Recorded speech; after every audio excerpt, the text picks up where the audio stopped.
Welcome to Almost Productive, a podcast mostly about marketing. I'm Sean. I'm Julie. I'm Addie. And I'm Ben.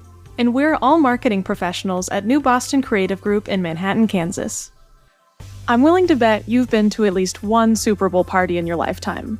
Even if you're not a football fan, the event presents a great opportunity to get together with friends, eat your weight in dip, and drink a few beers on a Sunday night. For some, the Super Bowl isn't even about the score, it's about the commercials. Brands break out their very best strategies to pull attention during the big game.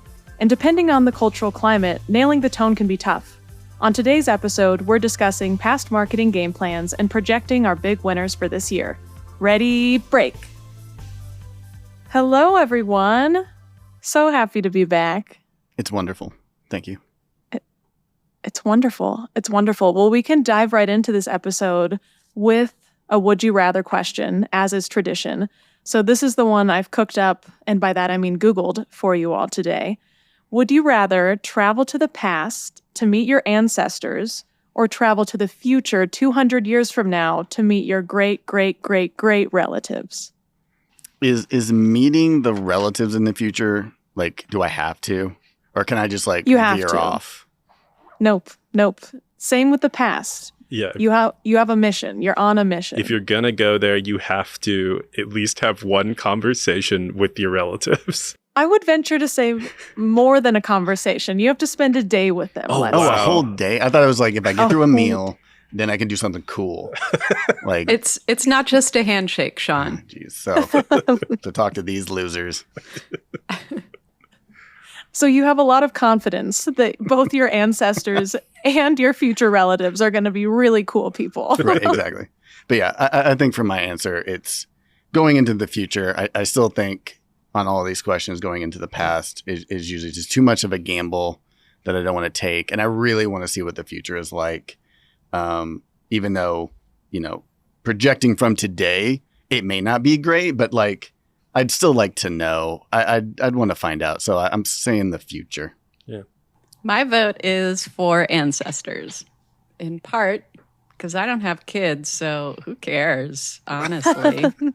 And then, I don't know, like, I think it'd be cool to learn where I came from. I was thinking the same thing. I was like, yeah, what if I don't have like great, but I guess no matter what, I might have like some distant nephew or niece in the future. So yeah, I think I'd go future with Sean, mostly because I feel like things in the past, we discovered this during the holiday episode, that things in the past, gifts wise, are really not cool and boring, or really cool in the future. And I'd like to think that would apply to the people as well. So regardless of how directly related to them I am or not, I think it'd just be fun to see what they're like and what they do for fun 200 years in the future, whether or not that is in the space utopia that we will have miraculously built, or in the fun dystopia where it's like Mad Max style dystopian family fun. I'm good either way. Both of those sound more exciting to me than going 200 years in the past and figuring out It what does life seem like was those like are then. the two options that we have, like that you're going to go into the future and it's going to be wonderful. Mhm. And, all this future optimism that we have will have come true, or you'll be fighting over the last, scrap of a rat to eat for dinner. Yeah. And that'll be its own brand of fun. That's, I think, different than what you'd get in the past. And Yes. I think that's where I want to be. I like don't it. I know. like all I of have those. I have a feeling there are rats in the past. So In the future, they could be a super rat, like from The Princess Bride, the huge, like, Yeah, the 200-pound rat. RUSs, So or ROUSs, the rodents of unusual size. Yes. exactly. Nailed it. I was really on the fence with this one. I think that, similar to Julie, I would choose the past because I would like to solicit advice, maybe. Like, I don't know. Not that people 200 years ago would have pertinent advice for the future in 200 years, but learning something from relatives seems interesting. Where have we come from, etc. So I think that's what I'm going with. Are you allowed to go back and then provide them like stock information? And then maybe that'll help you? Or are we like not allowed to do that? Well, 200 years ago, you would spend a significant portion of that time, I think, explaining to them what stocks are. And Right. what But the as we stock discussed, exchange you're making me is. spend a whole day with these people. So, Yeah. like, I've got time. You could Back to the Future True. them and send like a letter that the post office keeps for like hundreds of years and then delivers it at the right moment. Right. I sort of explain the Mhm. setup a little bit, Yes. provide them this letter, and just have them pass it along as necessary. Mhm. Or maybe I'm able to provide each generation their own little tidbit that makes sense in their time. So they Yeah. can feel like, okay, I'm getting something out of this. I'm not just passing this letter on, and then that'll build up. So if I'm allowed to do that, then I'll change my answer. I love that as a concept because it requires you to know history so well and for it to never mess up. If one link in that chain does not understand the context or thinks that's dumb, I'm done. You won't Oh, get your yeah. riches. Imagine I go through all of that work and then I travel back and nothing has changed. I'll be so angry. Like, what did these idiots do? I handed them a step-by-step guide to rich and fame and power. Mhm. And then I come back and I'm still here with you schmucks. That would be a bummer. That would be a terrible, terrible fate. I will add, I love all of you. You're not schmucks. Thanks, Sean. Thanks, Sean. I don't think you're a schmuck either. Touching moments here. Well, that was great. Thank you for the great discussion. And before we dive into our main topic, which I'm very excited about, it's time to hear from our sponsor.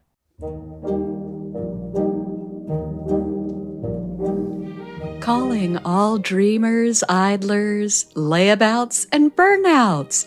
Do you find yourself drained by the drudgery of daydreaming?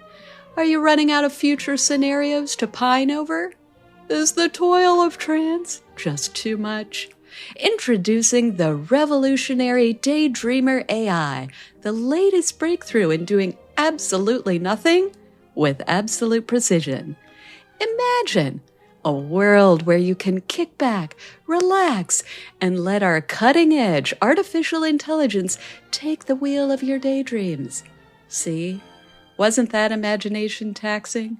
Say goodbye to the burden of creativity and let the Daydreamer AI generate the most mundane, mind-numbing daydreams for you. Or, for the low, low price of $1,789, upgrade to the Rad Reverie package, complete with custom-made daydreams featuring your unique interests. Don't believe us? Hear from a few of our satisfied customers. I used to waste precious minutes conjuring up creative scenarios, but with Daydreamer AI, I've upgraded to a higher state, a mental vacancy. Finally, a product that understands the importance of not wasting brain power on original thoughts. Daydreamer AI, you've made my daydreams mindlessly magnificent. Thanks to Daydreamer AI, I've mastered the art of looking busy at work while my mind blissfully wanders through the riveting world of automated daydreams. Act now and we'll toss in a free blank stare and a Daydreamer Daydream Journal. To be kept empty, of course. Daydreamer AI, where your dreams are our artificial reality.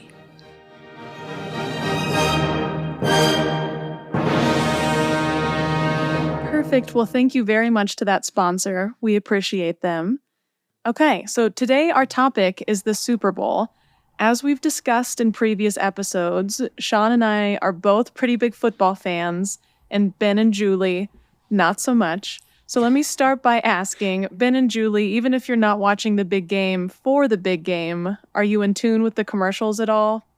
Sure. And I'd say when it comes to the Super Bowl, I watch the game too.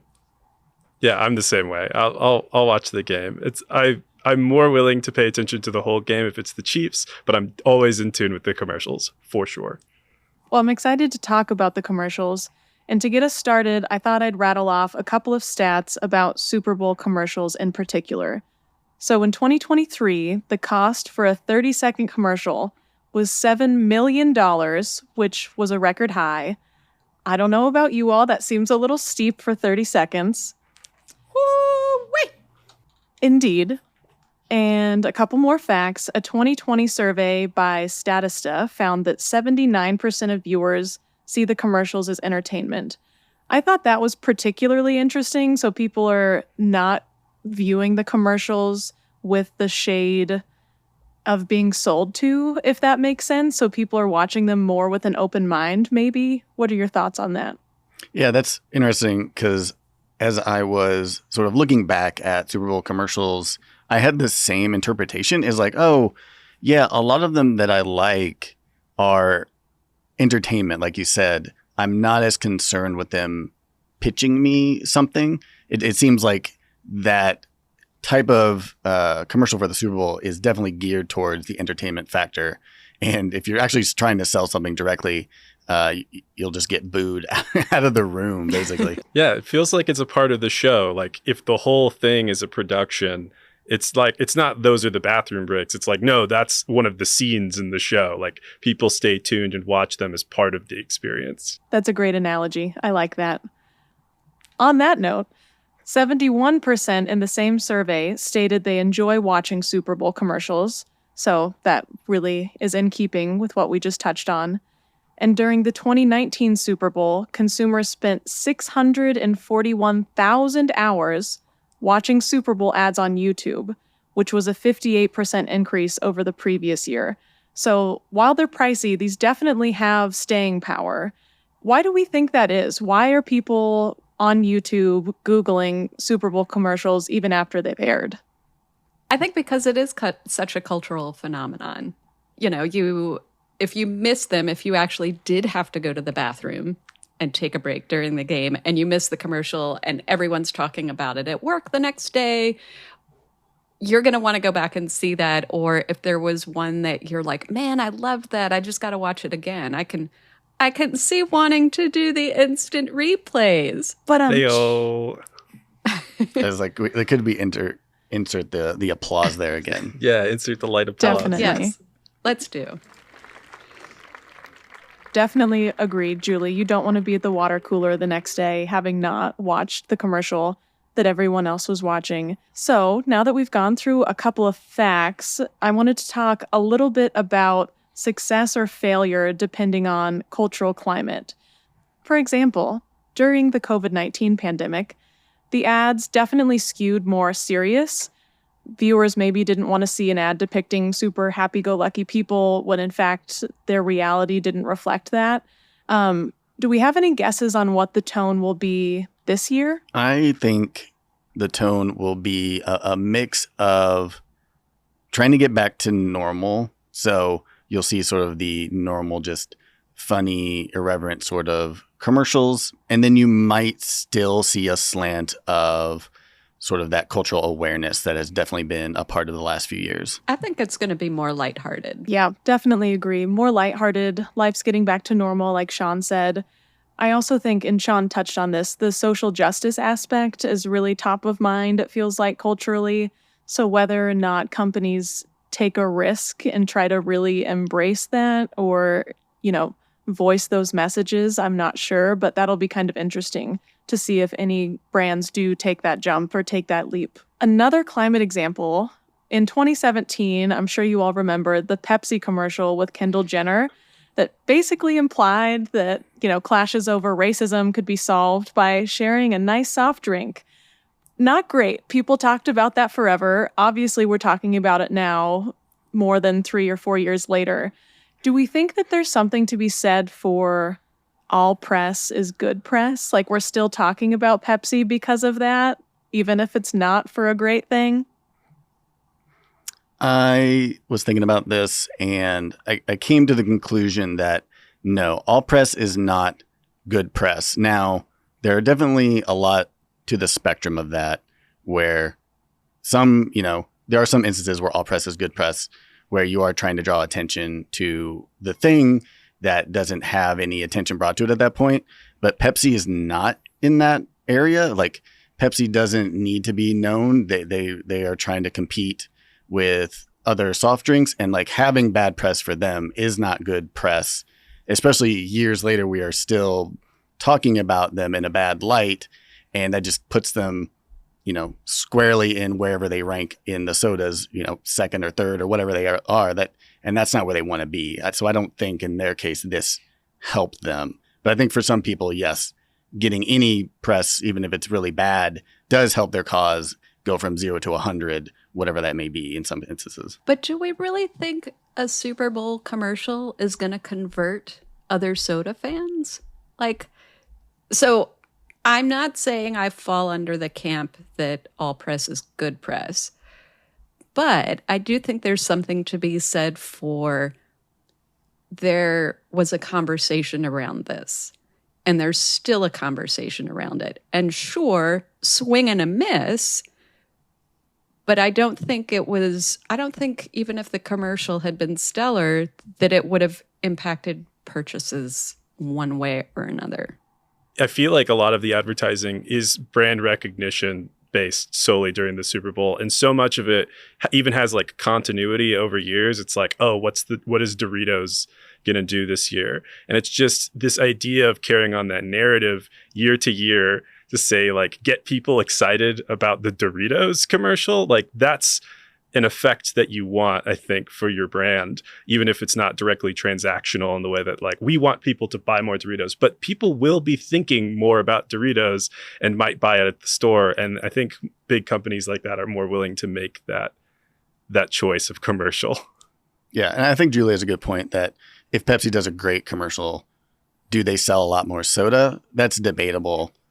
But in the terms of like brand recognition, like that all of a sudden for a few months, Pepsi's a joke is not their goal, and I don't think that's what they want. Even if like we're talking about them a little bit more, that's not quite the win that the commercial gets to have. I also think there's something different between like Pepsi doing it versus like a local business doing it. Like Pepsi can afford a mistake like that. I feel like there are more like regional business, like if Nebraska Furniture Mart decided that they were going to do a commercial like that. I don't know, guys. I don't think that's going to work in the long run. You say that, but have you ever seen the Red House? No. I won't get us off on a tangent, but Google Red House Furniture and their whole spiel. They're a local furniture chain. Their whole spiel is where white people and black people buy furniture. So their furniture really does successfully help end racism. It's amazing. Oh, wow. I know. I'm getting really terrible stares. You just Google it. Just Google it. So good. My question is, do their sales go up because of that campaign? It can't possibly, right? Like I can't imagine I don't that know, works. but their brand lift, at least for this one gal, sure did. their brand recognition went up by one person, and her name is Julie.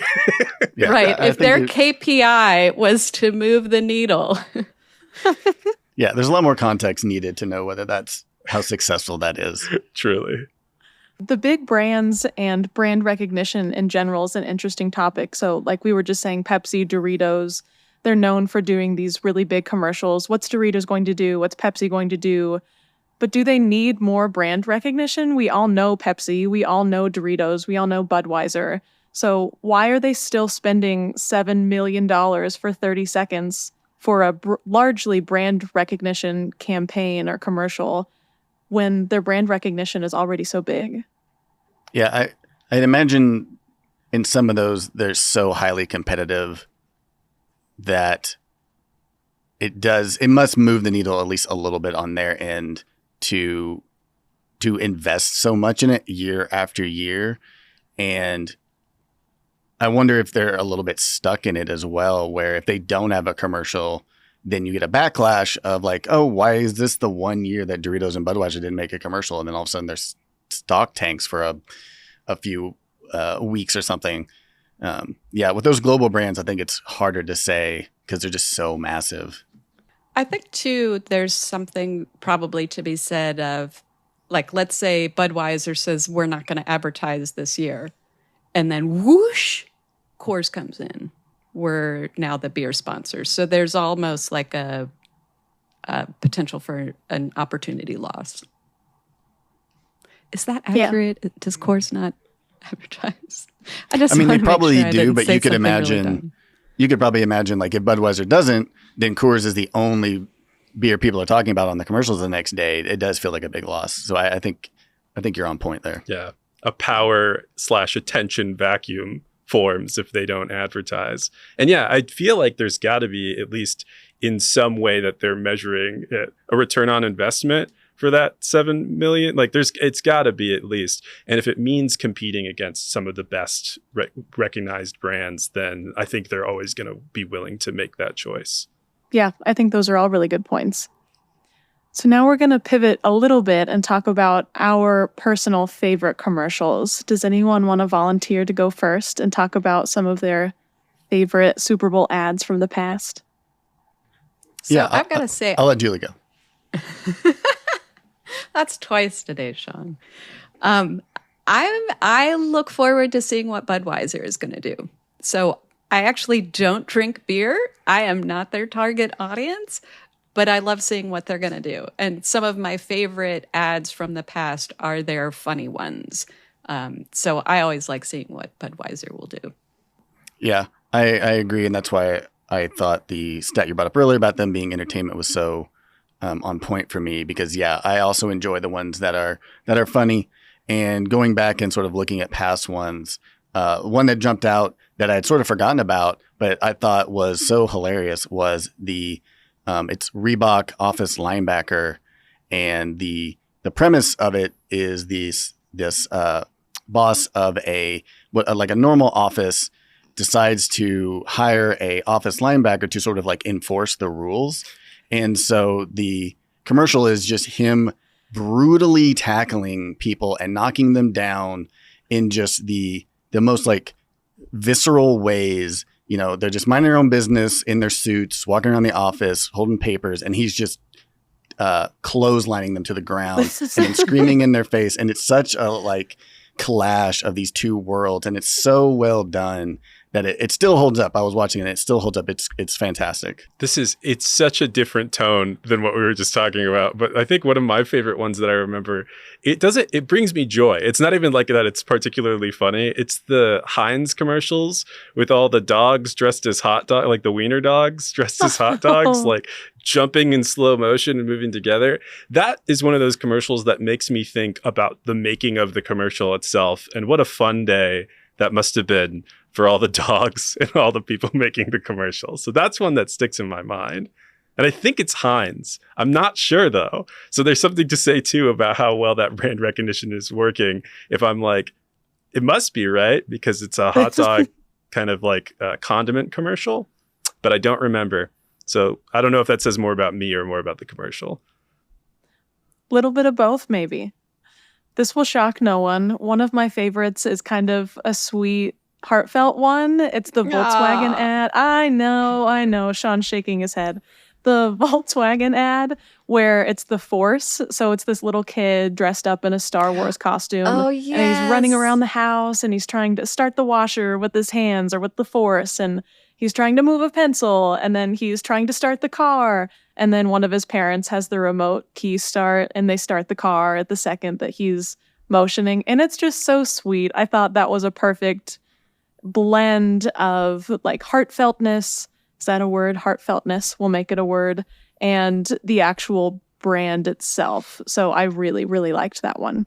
Yeah, that one was also forgotten that fantastic. Yeah.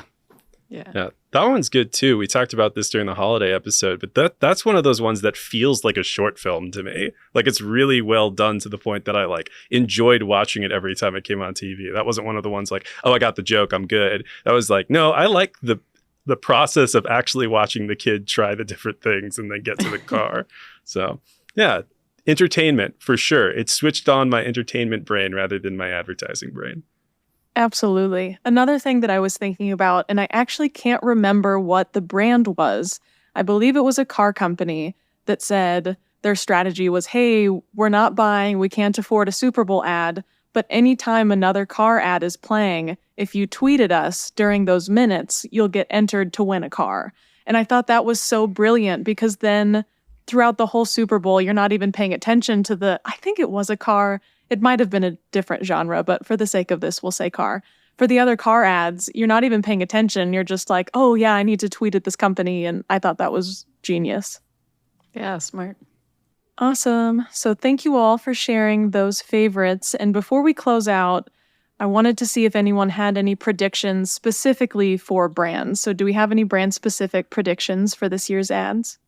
The thing I came up with, will probably see a bunch of like new AI or crypto or other things like that are going to pop on and spend a bunch of money, and everybody's going to go, "What was that?" That's my prediction. That's a good prediction. Yeah, That's an excellent I think prediction. it is. I don't know if this is a prediction. It's not. It's not. Let's be clear. This is not a prediction. But I wonder, not that anyone's getting political, but if there will be unity messages.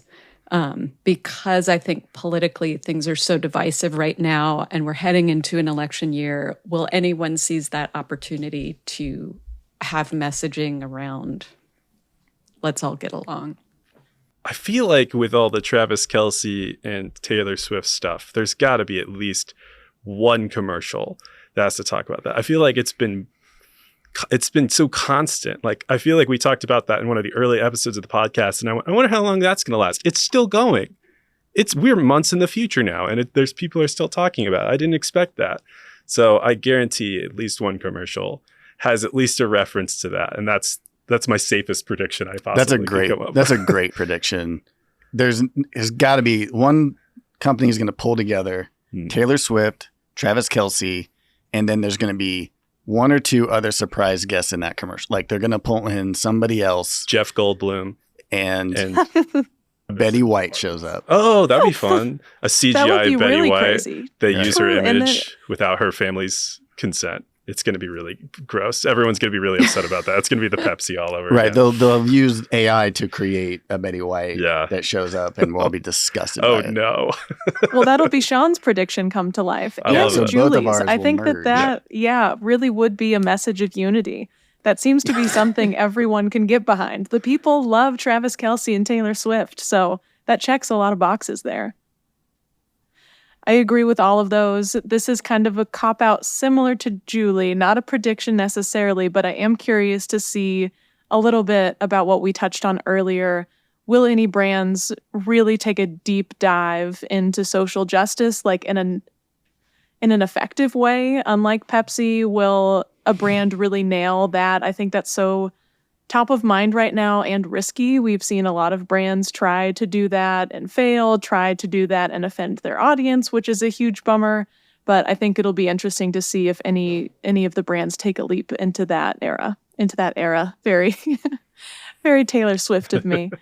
So I did Google it. Red House Furniture, 7.7 million views on YouTube for this one commercial. Wow. So it is not just a sample size of one. This commercial has, I would say, elevated their brand awareness. Wow. And still, it has staying power, as we just discussed. We're talking about it right now. We're all going to go watch it and add to those Because millions some of views. weirdo brought it up. Yep. Awesome.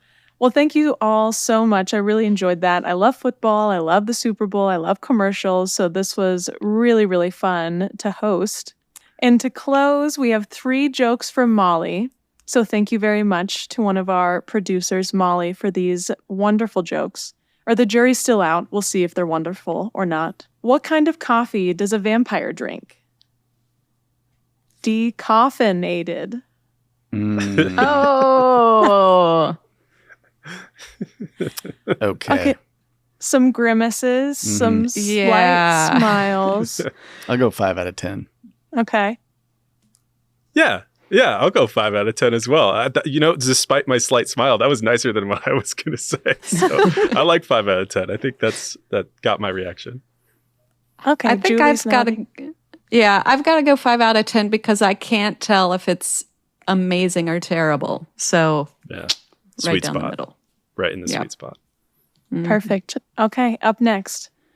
What's an astronaut's favorite part of the computer? The space, The space bar. bar. We all got. Is that the first time we've gotten any of these we've jokes? ever gotten a.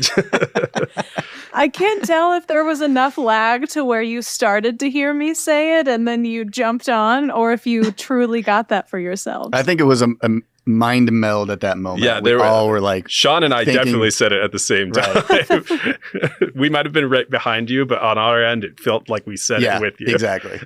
Amazing. Some telepathy is happening. Okay, Incredible. so where do we rank that scale of 1 to 10? Oh, at 12, because it caused that amazing moment. That's a good point. Yeah. Because we had that moment together. Yeah. It is a high. Look at you guys, you softies, turning into me. That's so sweet. Okay, this next one isn't a question and response, so I'm just going to read it. We all know about Murphy's Law. Anything that can go wrong will go wrong. But have you heard of coleslaw?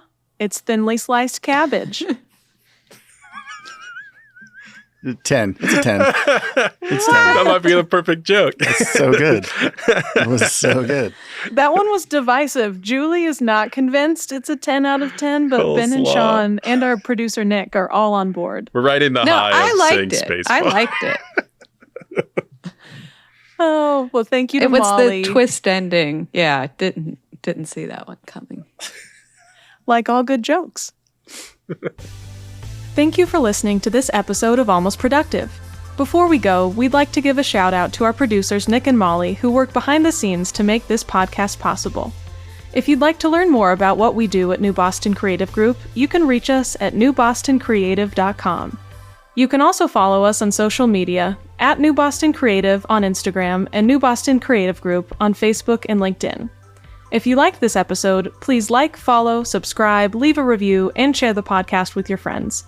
And if you didn't like the show, feel free to recommend us to your enemies. Tune in next time for more office shenanigans, thoughts on trending topics, and marketing adjacent insights.